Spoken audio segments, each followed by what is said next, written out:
I call now Mrs. Bakoyannis, the rapporteur.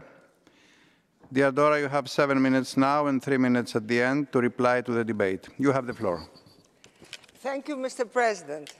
Dear colleagues, for the next couple of hours, we will be touching upon a deeply complicated issue, entrenched with particularities and nuances we might have never faced before in the Parliamentary Assembly. But again, this very reason might be precisely why there could be no better place to discuss this issue than here. This year, the Council of Europe celebrates 75 years of existence. For the last 75 years, the Council of Europe and its Parliamentary Assembly protect and promote human rights, democracy and rule of law in Europe and beyond. Our aim has been to create a solid, safe zone in which all European citizens would have the chance to take shelter when their rights were violated or suppressed.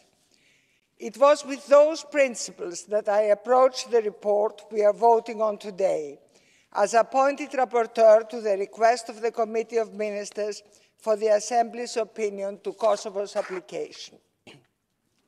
301 days, 2 fact-finding visits, 4 different sessions of information updates to the members of the committee, and more than a dozen meetings across Europe later, I'm standing before you with the confidence that no stone was left unturned in the preparation of this report.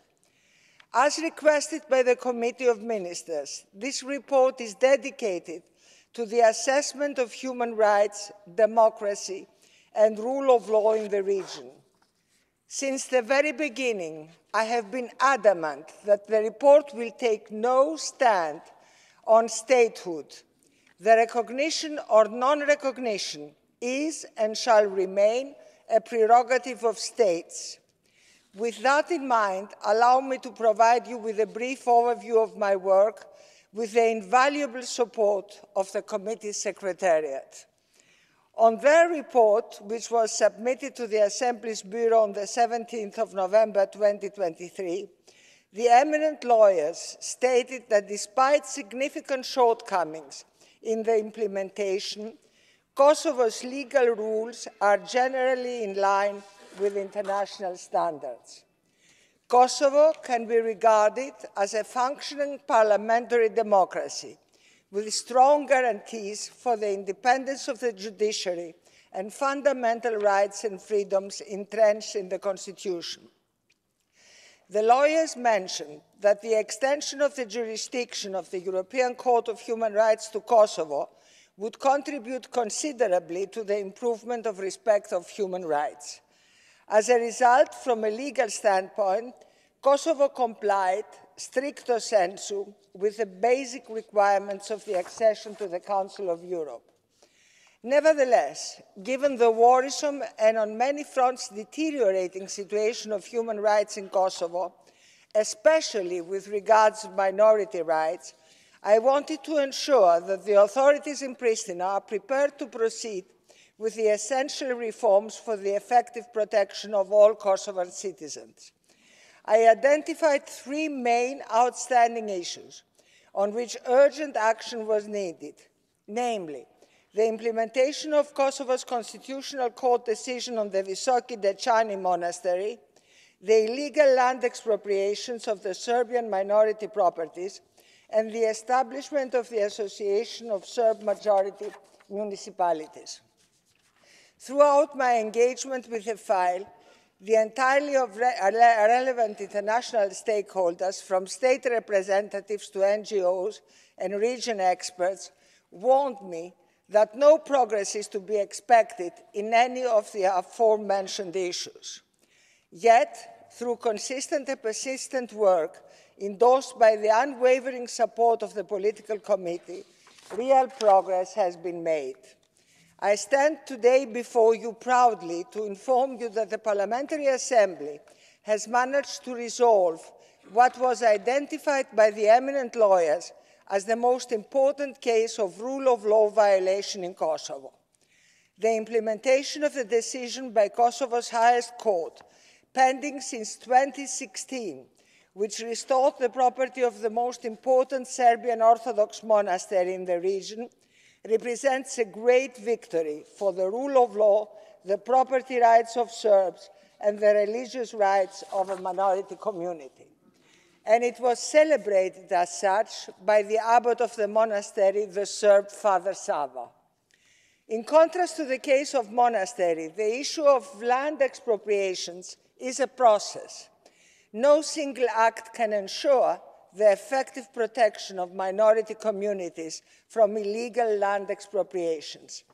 This is why we committed Kosovo to ensure that expropriations are conducted in the strictest respect of the law and that any future legislation in this area will be fully in compliance with their constitution, including with regard to the protection of the properties of the Serbian Orthodox Church. This commitment, together with a long list of Council of Europe conventions, is now signed by the authorities of Pristina. As a result, in case the Committee of Ministers decides to accept Kosovo's membership, any case of illegal expropriation of land will be subject to the control of the European Court of Human Rights. Finally, allow me a couple of words on the Association of Serb majority municipalities, which is probably the most important open question of minority rights in Kosovo and a major point of friction between Pristina and Belgrade. Since the very beginning, I made clear that I regard the establishment of the association as a unilateral domestic issue of Kosovo, which impacts only Kosovan citizens. With that in mind, I put every effort towards its materialization. Unfortunately, this issue could not be negotiated in a vacuum. This is because since 2013, the establishment of the association has been the cornerstone of the EU-facilitated dialogue between Belgrade and Pristina. In fact, the recent Ohrid Agreement of 2023 explicitly mentions that any negotiations for the establishment must take place, and I quote, within the EU-facilitated dialogue. As a result, the association is regrettably out of reach for the moment, even if the Committee of Ministers is highly encouraged to take this issue into consideration. Dear colleagues, based on all aforementioned factors, it is my opinion that the Parliamentary Assembly shall recommend that the Committee of Ministers invite Kosovo to become a member of the Council of Europe. I hope that today the Parliamentary Assembly will underline the need to bring under the democratic umbrella of the Council of Europe 2 more million Europeans, protecting them from violations that put their lives and well-being into question as we speak. Allow me to close my intervention on a more personal note. Ever since the report became public, I have received strong criticism and in some cases personal attacks for the way I handled the file. The most aggressive comments have been made by representatives of member states that do not recognize Kosovo. To those, I would wholeheartedly wish the courage to be honest, because in reality, their issue never was if and which preconditions were imposed to Kosovo. There could have been no precondition upon the satisfaction of which these members would have supported a positive report, for the simple reason that their objection has nothing to do with the accession criteria that my report examines. They object to the very idea of a state of Kosovo and thus the eligibility to even consider accession. This is an objection I understand, and it would be much more courageous from their side if they had decided to stay at that. I repeat it again. The report is not taking any stance on statehood. This was clearly not required by the Committee of Ministers, who preserved their exclusive right to decide on the matter.